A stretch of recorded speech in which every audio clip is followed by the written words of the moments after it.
Hello students, आज हम विज्ञान एक के पाठ एक गति के नियम में आगे का भाग पढ़ेंगे। इससे पहले हम गति संबंधी समीकरण, एक समान वृत्ताकार गति का परिभाषा उदाहरण देख चुके हैं। आज हम न्यूटन का गति संबंधी पहला नियम देखने वाले हैं। तो पहले नियम से संबंधित कौन कौन से गुणधर्म हैं और वह गुणधर्म किस किस उदाहरण से प्राप्त होता है, ये हम समझेंगे। पेज नंबर 12 पर ऐसा क्यों होता है या ऐसा क्यों होता होगा करके हमें यहाँ पे 3-4 क्वेश्चन दिए हैं, उसके उत्तर नहीं दिए गए, तो उसका उत्तर मैं स्पष्टीकरण के साथ समझाते जा रही हूँ। साथ में ये नोट्स में लिखा है, आप आसानी से समझ के लिख भी सकते हैं, तो मैं आपको समझा दे रही हूँ। पहला क्वेश्चन ये पूछा गया था पेज नंबर 12 पर कि स्थिर अवस्था वाली कोई वस्तु बल लगाए बिना जगह से हिलती नहीं है, ऐसा क्यों होता होगा। तो पहला है कि स्थिर पिंड में स्थिरावस्था का जड़त्व पाया जाता है।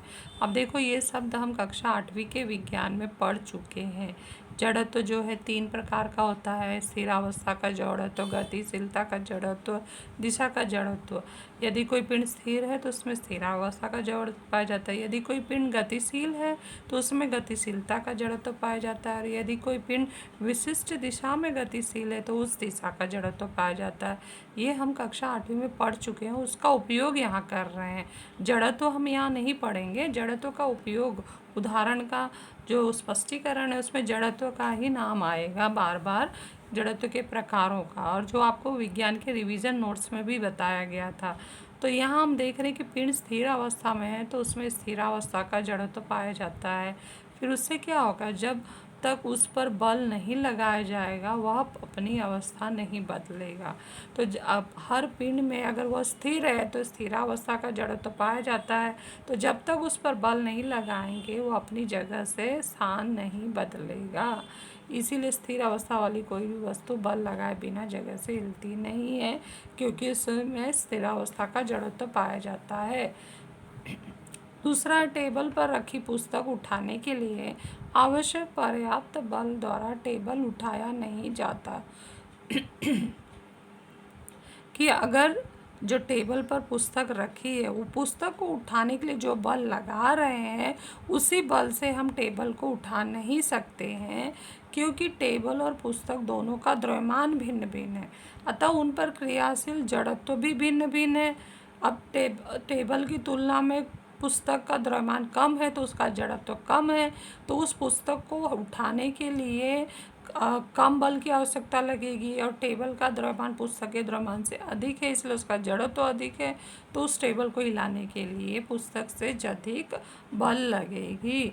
इसलिए बोला गया कि टेबल पर रखी पुस्तक उठाने के लिए आवश्यक पर्याप्त बल द्वारा, यानी पुस्तक उठाने के लिए जो हमने बल लगाया उसी बल से हम टेबल नहीं उठा सकते। तो यहाँ पे उत्तर में वही समझाया गया है कि उनका द्रव्यमान भिन्न भिन्न है तो जड़त्व भिन्न है, इसलिए जिस बल से पुस्तक उठाएगा उतने बल से टेबल उठाया नहीं जा सकता है। तीसरा, टहनी हिलाने पर वृक्ष के फल नीचे गिरते हैं। टहनी तथा उस पर जुड़े हुए फल, टहनी से फल जुड़ा हुआ होता है उसमें स्थिरावस्था का जड़त्व होता है, वह नीचे नहीं गिरता है। फिर टहनी को जैसे हम हिलाते हैं तो आवश्यक बल लग जाता है, टहनी को हिलाने से बल जो लगता है फल को, जिसके वजह से फल टूटकर नीचे गिरता है। जब तक टहनी नहीं हिलाएंगे वो फल नहीं गिरेगा। या तो टहनी हवा से हिलने पर वो फल गिरता है, या फिर कोई डंडा लेकर जोर जोर से हिलाए तो वो फल नीचे गिरता है। तो ये इसका स्क्रीनशॉट ले लो और इसको लिख लो फेयर नोटबुक में। अब हम नेक्स्ट पेज पर चलते हैं, आगे का भाग देते हैं।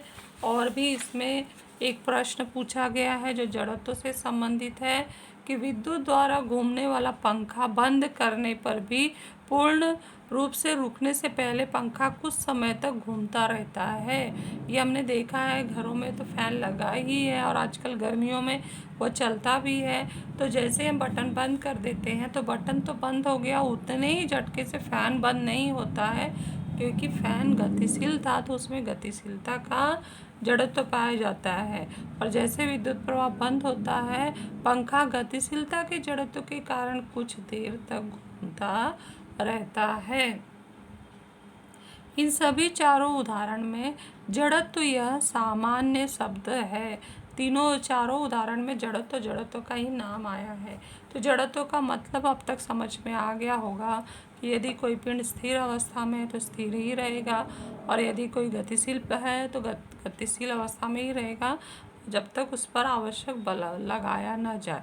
न्यूटन का गति संबंधी पहले नियम में भी यही शब्द आता है, इसीलिए न्यूटन के पहले नियम से ये 4 उदाहरण लिए गए।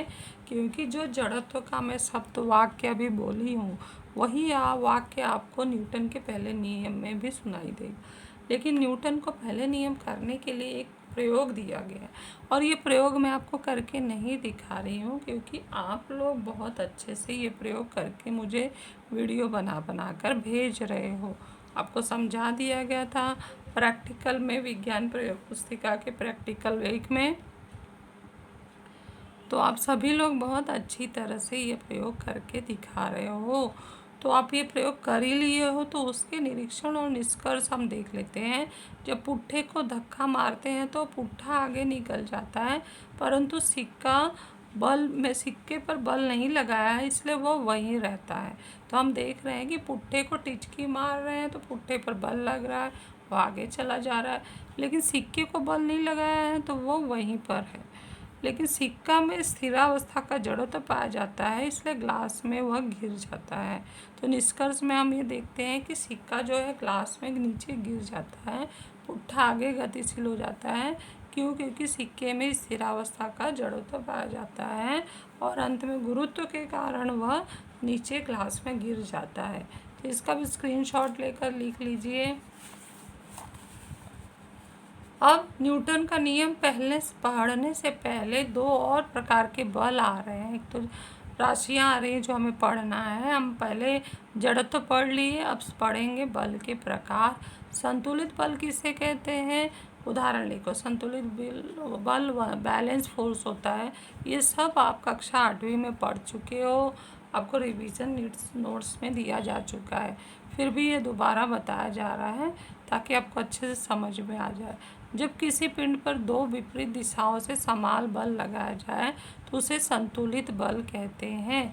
जैसे कि यहाँ पर ये पिंड है और उसको मैं यहाँ से भी दबा रही हूँ और इधर से भी दबा रही हूँ, दोनों तरफ से मैं इसको बल लगा रही हूँ। यह बल मेरा इस दिशा में है और यह बल मेरा इस दिशा में है, तो दोनों भी विपरीत दिशा में इस बल लगाया जा रहा है। तो ये पिंड स्थानांतरित नहीं हो रहा है, वहीं उसी जगह पर रुका हुआ है। तो ऐसे बल को हम संतुलित बल कहते हैं। फूले हुए गुब्बारे को हथेलियों के बीच रखकर दबाना, रस्सी खींचने का खेल जो करते हैं तो उसमें एक टीम इस तरफ से खींचता है, दूसरा टीम उस तरफ से खींचता है, तो वो स्थिरा अवस्था में ही लगभग कुछ देर तक रहते हैं। असंतुलित बल किसे कहते हैं? Unbalance force. जब किसी पिंड पर एक ही दिशा से एक ही बल लगाया जाए तो उसे असंतुलित बल कहते हैं। जैसे कि ये पिंड रखा गया है और उसको मैं इस दिशा से बल लगा रही हूँ, तो असंतुलित बल के कारण यह पिंड गतिशील हो रहा है। जैसे इस दिशा में लगाऊँ तो इस दिशा से वो गतिशील हो रहा है। तो संतुलित बल में 2 बल लगता है विपरीत दिशा में, और असंतुलित बल में एक ही दिशा से एक ही बल लगा, तो उस बल को हम असंतुलित बल कहते हैं। जैसे बैग उठाना, ब्रश करना, झाड़ू लगाना, लिखना, फुटबॉल पे आघात करना, अर्थात दैनिक जीवन के जितने भी कार्य हम सुबह से उठकर रात सोने से पहले जो करते हैं वो सब किस बल के कारण होता है? असंतुलित बल के कारण। तो यह असंतुलित बल बहुत ही महत्वपूर्ण है हमारे जीवन के लिए। तो आप ये समझ गए होंगे, इसको लिख लीजिए। अब हम चलते हैं न्यूटन का नियम परिभाषित करेंगे और उसके उदाहरण लिखेंगे। तो आ गया ही हमारा प्रश्न, न्यूटन का गति संबंधी पहला नियम लिखो और उदाहरण भी लिखो।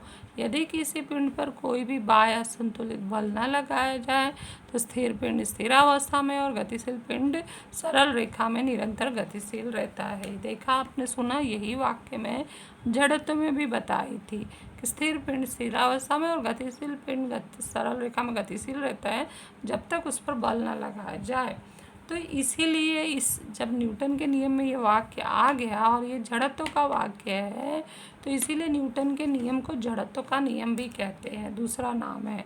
फिर जो जड़त्व के सारे उदाहरण हमने 4 प्रकार के देखे ना, वो अगर कोई बोलता है कि न्यूटन के पहले नियम का उदाहरण लिखो, तो तुम्हें अभी अभी मैंने जड़त्व के 4 उदाहरण उत्तर के साथ समझाई, वही चारों उदाहरण यहाँ लिख देना है। जैसे यहाँ पर वापस ये लिखा गया है, यहाँ पे उत्तर का स्पष्टीकरण नहीं दिया गया क्योंकि वो पहले दिया जा चुका है। तो आप लोग वही क्वेश्चन उदाहरण के रूप लिए न्यूटन के नियम के उदाहरण के लिए यहाँ लिख सकते हो कि स्थिर वस्तु बल लगाए बिना हिलती नहीं है, पहला। दूसरा, टेबल पर रखी पुस्तक उठाने के लिए आवश्यक पर्याप्त बल द्वारा टेबल उठाया नहीं जाता। टहनी हिलाने पर वृक्ष के फल नीचे गिरते हैं। और विद्युत द्वारा घूमने वाला पंखा बंद करने पर भी पूर्ण रूप से रुकने पहले वो कुछ समय तक घूमता रहता है।